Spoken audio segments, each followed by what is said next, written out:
Bharatiya Janata party 370 స్థానాలు గెలవాలనేటువంటి లక్ష్యంగా పెట్టుకుంది. అలాగనే ఎన్డీఏ భాగస్వామ్య పక్షాలన్నీ కలిపి ఒక 30 సీట్లు కలిపితే మొత్తం 400 దాటాలనేటటువంటి దాంట్లో భాగంగా దక్షిణాది రాష్ట్రాల మీద దృష్టి సారించినటువంటి విషయం అందరికీ తెలిసిందే. ముఖ్యంగా ఏదైతే తెలుగు రాష్ట్రాలు ఉన్నాయో ఈ తెలుగు రాష్ట్రాలకు సంబంధించి గతంలో తెలంగాణలో 4 ఎంపీ సీట్లు గెలుచుకోవడం జరిగింది. మరి ఆంధ్రప్రదేశ్లో అయితే ఒక్క సీటు కూడా గెలవలేదు 2019 ఎన్నికల్లో. అయితే ఇప్పుడు తెలుగుదేశం, జనసేన, భారతీయ జనతా పార్టీ కూటమి ఆంధ్రప్రదేశ్లో 6 స్థానాల్లో భారతీయ జనతా పార్టీ పోటీ చేయడం, ఖచ్చితంగా కనీసం అన్ని స్థానాలు అయితే మాత్రం గెలవాలనేటువంటి లక్ష్యం పెట్టుకుంది. ఇక తెలంగాణ విషయానికి వస్తే ఇప్పుడు తెలంగాణ మీద గట్టి ఫోకస్ పెట్టింది భారతీయ జనతా పార్టీ. ఎన్నికల వ్యూహకర్త ప్రశాంత్ కిషోర్ చెప్పినటువంటి కథనాన్ని కానీ పరిశీలిస్తే భారతీయ జనతా పార్టీ తెలంగాణలో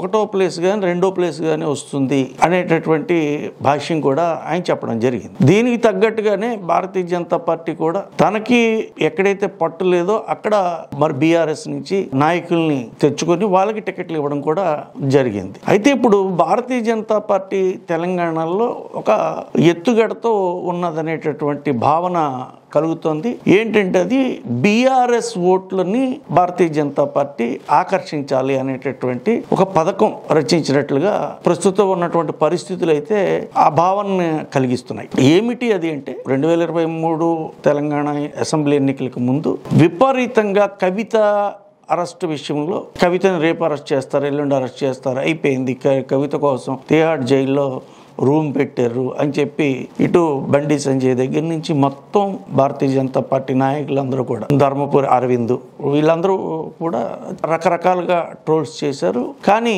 ఇప్పుడు అది నిజమై కవిత అరెస్ట్ అయినప్పటికీ కూడా ఈ అరెస్ట్ విషయంలో కానీ లేకపోతే మద్యం కుంభకోణంలో మన ప్రధానమైనటువంటి బీఆర్ఎస్ పార్టీ అధ్యక్షుడి తాలూకు కూతురు ఎమ్మెల్సీ, మరి ఇప్పుడు ఒక అవకాశం వచ్చింది, అవకాశాన్ని వినియోగించుకుని బీఆర్ఎస్ మీద, కవిత మీద, కల్వకుంట్ల కుటుంబం మీద విమర్శలు చేయాలి. కానీ అలా చేయటం లేదు. కామ్గా ఏదో చట్టం తన పని ఏదో తాను చేసుకెళ్ళిపోతుందా అన్నట్లుగానే వ్యవహరిస్తూ వాళ్ళ క్యాంపెయిన్ రన్ చేస్తున్నారు. దీనికి గల కారణం ఏమిటి అంటే ఇటు బీఆర్ఎస్ శ్రేణుల్లో ఎక్కడా కూడా సున్నితమైన ఈ అంశాన్ని రగిల్చి వాళ్ళ మనోభావాలు దెబ్బతీయకూడదు అనేటటువంటి అభిప్రాయం భారతీయ జనతా పార్టీకి ఉన్నట్లుగా అనిపిస్తుంది. ఎందుకు అంటే ఇప్పుడు బీఆర్ఎస్ శ్రేణులు ప్రధాన శత్రువుగా భావించేది కాంగ్రెస్ ని. ఎందుకంటే కాంగ్రెస్ పార్టీ బీఆర్ఎస్ ని ఓడించి కాంగ్రెస్ అధికారంలోకి వచ్చింది. అందువలన ఇప్పుడు కాంగ్రెస్ బలపడకూడదు అనేటటువంటి భావన బీఆర్ఎస్ శ్రేణుల్లో బలంగా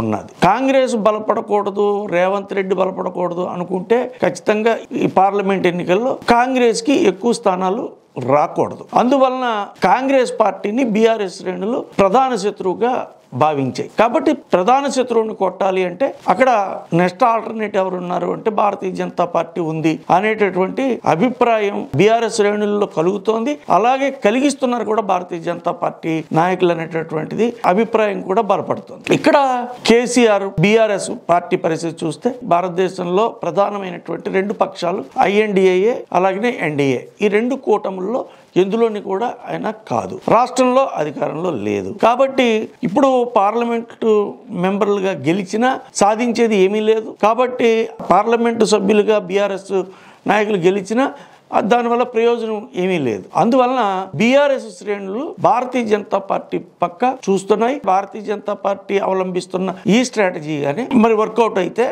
ఖచ్చితంగా బీఆర్ఎస్ శ్రేణులు బీజేపీకి కానీ ఓటు వేస్తే ప్రశాంత్ కిషోర్ చెప్పినట్టు 2వ స్థానం కానీ తప్పితే మొదటి స్థానంలో కూడా భారతీయ జనతా పార్టీ పార్లమెంటు సభ్యులు గెలిచే అవకాశాలు మాత్రం కనిపిస్తున్నాయి.